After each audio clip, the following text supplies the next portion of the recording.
The soft hum of the air conditioning in my office was a stark contrast to the tempest of thoughts swirling in my mind. I'm Anna, a 28-year-old lawyer, and my life now is a far cry from the chaos of my childhood, a past I've kept locked away, even from those closest to me. The tranquility of my office was abruptly shattered by the ringing of my phone. An unknown number flashed on the display, yet something about it felt ominously familiar. With a reluctant sigh, I answered, my voice a blend of professionalism and caution. Anna, it's your father, came the voice, trembling with a nervousness that only heightened my growing unease. A chill ran through me. It had been over a decade since I last heard that voice. A voice that once represented safety and love, but had become a symbol of betrayal and pain. Why are you calling me? I asked, my tone sharp and cutting through the silence that followed his introduction. I'm in trouble, Anna. Financially. I need your help, he said, his voice cracking slightly. Despite the sincerity of his plea, it ignited a spark of resentment within me. My help now? After all these years? I retorted, disbelief and anger intermingling in my tone. Yes, I wouldn't ask if it weren't serious. I'm really in a bind, he continued, desperation seeping into his voice. You stopped being my father a long time ago. You can't just call me now and expect me to help, I replied, my voice cold and unwavering. There was a pause on the line, a heavy silence that felt like an unbridgeable chasm. Anna, please, I'm still your dad, he said, a feeble attempt to rekindle a bond long extinguished. The word dad felt foreign, almost jarring. A dad? You forfeited that title when you chose her over me, I said it with years of suppressed anger and hurt pouring into my words. You're my daughter, he began. I thought wrong, I interrupted, cutting him off mid-sentence. You made your choice years ago, and now I've made mine. His voice was a mix of pleading and despair. Anna, I am sorry. I just need this one favor. The word sorry echoed in my office, a hollow and meaningless sound. Sorry doesn't change the past. I can't help you, I stated firmly and hung up. Before the age of 10, my childhood was filled with love and laughter, a testament to the wonderful life my parents and I shared in our small rented house. My mother was a beacon of joy and kindness, filling our days with warmth and our nights with stories and dreams. My father, once a playful and caring man, would spend evenings playing games with me or teaching me little things about the world. Our home was a cocoon of happiness, where every day was an adventure and every night a sweet dream. But our blissful life came to an abrupt halt with my mother's untimely death.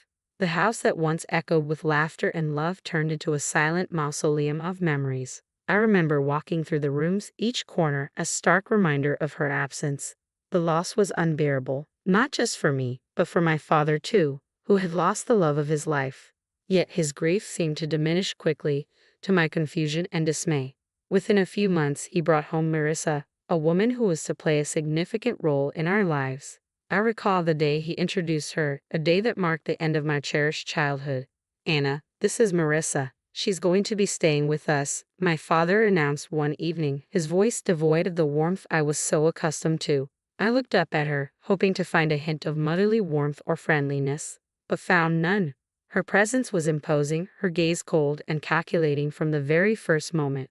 I sensed an unsettling shift in the atmosphere, a change that filled me with an inexplicable sense of dread. Hello, Anna, Marissa said, her voice smooth yet lacking any real warmth. Her smile, rather than being reassuring, seemed to mask something sinister lurking beneath its surface. In the days that followed, the house felt different, as if the walls themselves were recoiling from her presence. The cheerful memories of the past began to fade, replaced by a pervasive unease that settled into every corner. I found myself scrutinizing Marissa, searching for any redeeming or kind quality, but each of her looks and gestures seemed laced with unspoken animosity. It was clear she wasn't here to fill the void left by my mother, but to craft a new narrative, one in which I felt like an unwelcome intruder. Watching her navigate our home, a place that once felt safe and happy, I couldn't shake the feeling that her arrival marked the start of something ominous. The way she looked at me with eyes that seemed to conceal more than they revealed did not bode well for the future. The days following Marissa's arrival felt like a relentless nightmare from which I couldn't awaken. The house, once alive with my mother's laughter and love, now felt cold and uninviting. Marissa's presence cast a shadow over everything, turning even the simplest daily routines into struggles. One morning, as I sat down for breakfast, I noticed my food tasted unusually salty. Marissa, did you put too much salt in this? I asked, my voice hesitant. Oh, did I? It must have been a mistake. Just eat it, Anna. Don't be so picky, she replied, her tone dismissive and almost mocking. The incidents grew more frequent and spiteful. I remember finding my clothes ruined after doing the laundry. Marissa, my clothes are all faded. What happened? I asked one day, holding up my once favorite dress now discolored and unwearable. She glanced at it and shrugged nonchalantly. Maybe the washing machine is acting up. Or perhaps it's time you stopped wearing such childish clothes. I felt a surge of frustration, but I knew arguing would only make things worse. Feeling helpless, I turned to my father, hoping he would see through Marissa's facade. Dad, Marissa is ruining my things. She's always so mean to me, I said one evening, my voice trembling with a mix of anger and sadness. My father's reaction, however, was far from what I had hoped. Anna, you're imagining things, my father said sternly, his words cutting deep. Marissa is doing her best to fit into our family. Stop causing trouble. But Dad, it's the truth. I protested, but he wouldn't listen. That's enough, Anna. I don't want to hear any more of your accusations, he replied, his voice rising in anger. Each day became a struggle as I tried to navigate Marissa's hostility and my father's indifference. The home that once felt like a sanctuary now felt like a prison. I began spending more time in my room trying to escape the constant tension that seemed to hang in the air. Living in that house of horrors, I felt alone and misunderstood. The safety and happiness that once filled those walls were replaced by fear and anxiety. Every day, I longed for the past, for the times when my mother's smile was enough to light up the entire room, a stark contrast to the darkness that now lingered in every corner. Living with Marissa became a daily ordeal of evasion and endurance. Her hostility toward me escalated from verbal jabs to physical abuse. It started subtly, with pinches on my arm or twists on my stomach, always in places easily concealed under my clothes. The pain was sharp, a cruel reminder of my helplessness in her presence. I developed strategies to avoid her, staying constantly alert to her whereabouts in the house. I would take long routes to my room or wait until Marissa was occupied before moving around the house. Despite my best efforts, there were times when she caught me off guard, and those moments always ended in some form of pain. One day, while I was quietly reading in the living room, Marissa walked in and, for no apparent reason, pinched my arm hard, her nails digging into my skin. I winced but stifled any cry of protest. She looked at me with a cold, triumphant smirk before walking away. During one of Grandma's rare visits, she noticed my cautious movements and the way I flinched whenever Marissa's voice echoed through the house. Anna, is everything all right at home? Grandma asked, her voice filled with concern. I looked at her, my heart aching to tell her the truth, but fear and a desire to protect her from worry held me back. Yes, Grandma, everything's fine. Just a lot of schoolwork, I lied, offering her a forced smile. She seemed unsure but didn't press further. I felt a pang of guilt for deceiving her, but I couldn't bear to cause her any distress. That evening, as Grandma was leaving, I saw Marissa watching from the window, her expression one of satisfaction. It was as if she took pleasure in knowing she had control over me, that she could hurt me and get away with it. Her triumphant look clearly signaled that she was in power, and I was merely a helpless pawn in her twisted game. I retreated to my room, feeling trapped in a cycle of abuse and silence. The physical pain from Marissa's pinches and twists was bearable compared to the emotional turmoil I felt. School was my sanctuary, a place where I could briefly escape the misery of home life. However, even there, the shadows of my struggles began to seep through. One day, as I handed in my homework, Mrs. Thompson, my kind-hearted teacher, gently grabbed my wrist, her eyes drawn to the bruises on my arm. Anna, what happened here? These look like bruises, she said, her voice filled with concern. I quickly pulled my arm back, covering the bruises with my sleeve. It's nothing, Mrs. Thompson. I fell while playing, I lied, avoiding her gaze. Mrs. Thompson didn't look convinced. Anna, if there's something wrong or if someone is hurting you, you can tell me. It's important to speak out, she urged, her eyes searching mine for the truth. I wanted to confide in her, to reveal everything about Marissa and the constant fear I lived in, but the words wouldn't come. Instead, I forced a smile. Really, Mrs.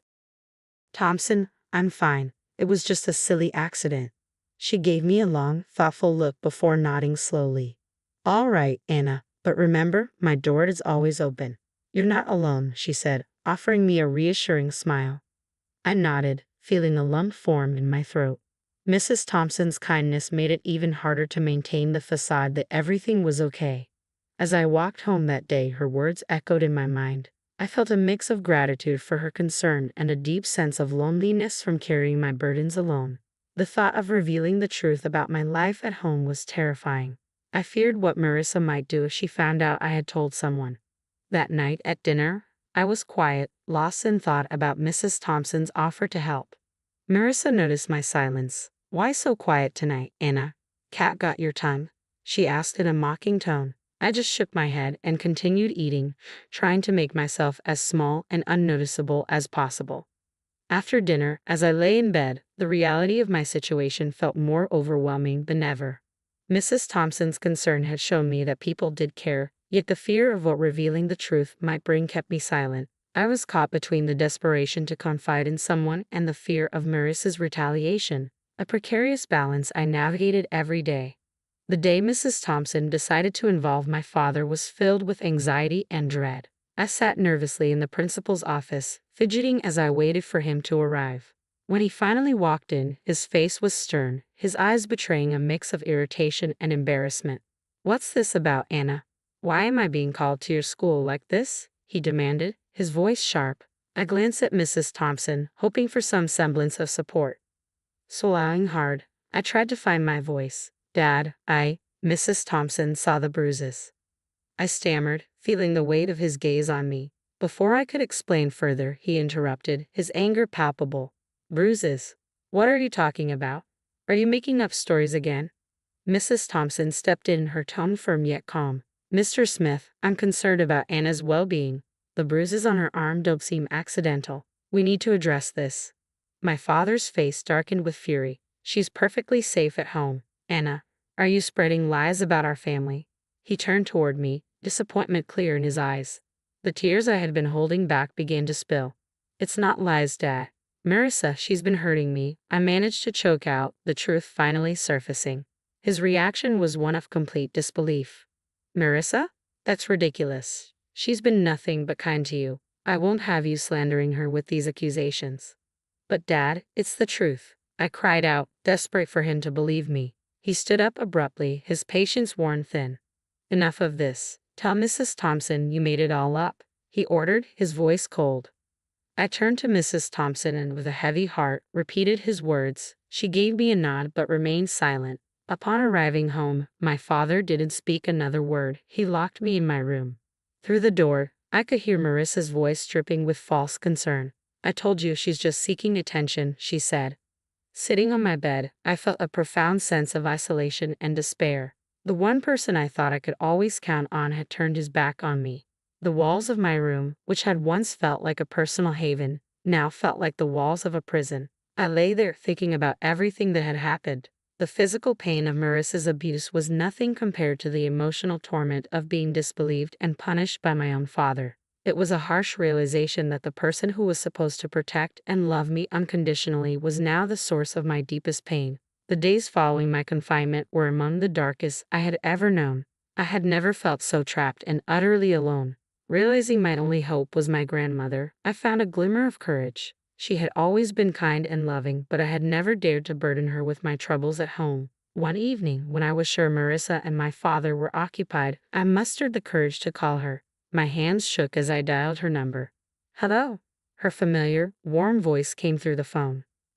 "Rayma, it's me, Anna," I said, trying to keep my voice steady.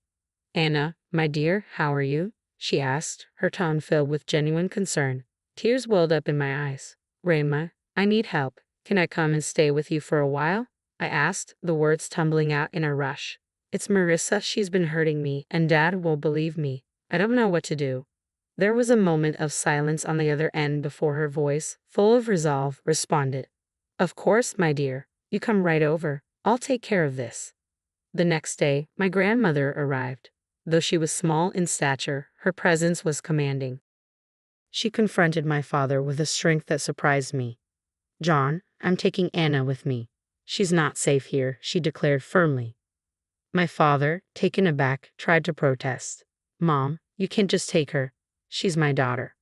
Your daughter, whom you failed to protect, she countered sharply. I won't stand by and watch her suffer. Marissa tried to intervene, her voice dripping with deceit. She's just a child making up stories. You can't believe her over us. Grandma turned to Marissa, her gaze steely. I know a scared child when I see one.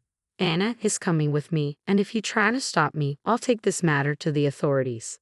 Realizing he was defeated, my father offered no further resistance. As I gathered my things, I saw Marissa's expression shift from defiant to defeated. Leaving the house with my grandmother, I felt a weight lift off my shoulders. For the first time in months, I felt safe. The car ride to Grandma's was quiet, but her presence was comforting. Once we arrived, she turned to me and said, "You're safe now, Anna. You don't have to worry anymore." In my grandmother's house, I found the love and security that had been missing from my life. It was a haven where I could heal and regain my strength. The contrast between her nurturing home and the coldness of my father's house was stark. For the first time in a long while, I felt like I was truly at peace. I could finally breathe again, free from the fear and anxiety that had plagued me. Years had passed since I left my father's house to live with my grandmother. Her home had been a sanctuary, a place of healing and love. But as time marched on, it brought with it a new wave of change. My beloved grandmother passed away, leaving a void that seemed impossible to fill. At her funeral, my father and Marissa made an appearance, their faces a mix of feigned sorrow and poorly concealed eagerness. It was clear they were more interested in what they might gain from her passing than in genuinely mourning her loss. After the funeral, as we gathered at my grandmother's house, Marissa wasted no time. Well, Anna, I suppose you'll be finding a new place to live now. This house and everything in it belongs to your father now, she said, her voice laced with barely concealed glee. My father nodded in agreement, his eyes scanning the room as if already planning what to do with the house. I couldn't help but smile, a reaction that seemed to confuse them. Actually, that's where you're wrong, I said, my voice steady and confident, taking them by surprise. What do you mean? My father asked, his expression shifting to confusion. I took a deep breath, savoring the moment. Grandma left a will. She bequeathed the house and a substantial amount of money to me, I explained, watching their faces change from confusion to shock. But you're just a child. I should be in charge of any inheritance you receive, my father stammered, his sense of entitlement clear. Marissa chimed in, her voice shrill. Yes, until you come of age, your father will manage your property. I relished their reactions, finding the situation almost amusing. You don't give a damn about me. You didn't even wish me a happy birthday. I turned 18 a month ago. I'm legally an adult now and make my own decisions, I stated firmly, savoring the dawning realization on their faces. My father's expression shifted from shock to anger, then to a desperate pleading. Anna, you can't do this. We're your family.